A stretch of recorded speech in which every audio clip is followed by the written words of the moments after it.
Howdy. Old Bubba's back.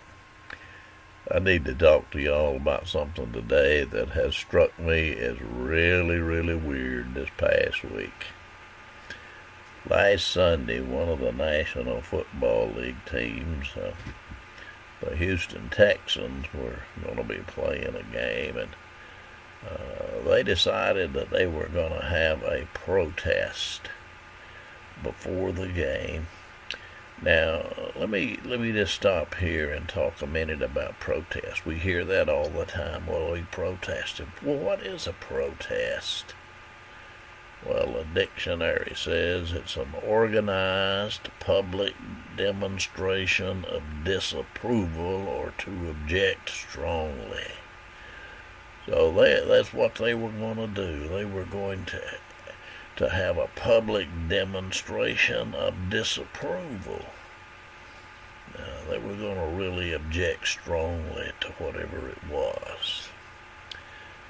Now, I want to give you a little background to this. The Houston Texans, in planning and carrying out this protest, first of all, these football players, not just the Texans, but all these that are doing all these protests, black and white, we have there what are supposed to be college-educated grown men who are about to go on the field playing, and I said playing, a game and getting paid big money for it. And what are they going to do? What do they do?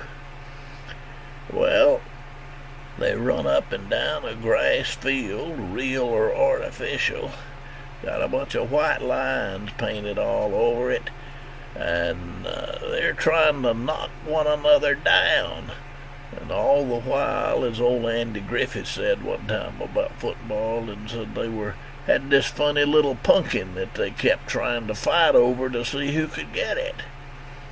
And so that's what they do, and they knock one another down, and bones get broken, and sometimes people get paralyzed, and sometimes people get knocked out. That's what they were about to do. You think that's what they were going to protest? Oh, no, not that, no. Here's what they were protesting. Somebody had called them a name they didn't like. You know, the previous week, the owner of the Texans, Mr. McNair, in a meeting with other owners at the league, he was complaining about the commissioner and, things not being handled right by dishonoring the flag and not standing at attention for the national anthem, not showing any respect for these things and what they represent.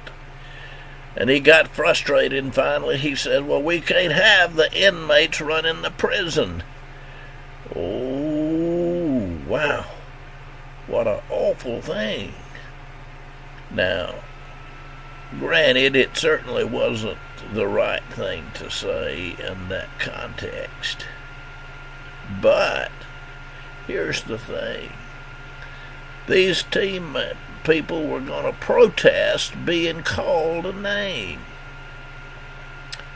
You know what I think about it? It reminds me of when I was a kid and had some brothers, and well, you know how little kids are, 5, 6 years old, and one of them calls the other one something, and the other one gets mad, and he goes, Mama, Mama, make him stop, he's calling me a name.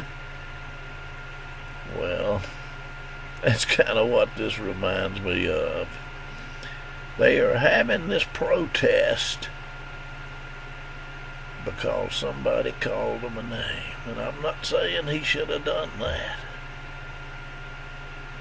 But you're going to dishonor the flag? You're going to dishonor the country and the men and women who fought and died for their freedom, to be there and to run up and down the field chasing that little pumpkin. Fellas, you ain't thinking straight. Mr. McNair is not the flag. Mr. McNair is not the anthem. Here's what you need to do if you want to protest.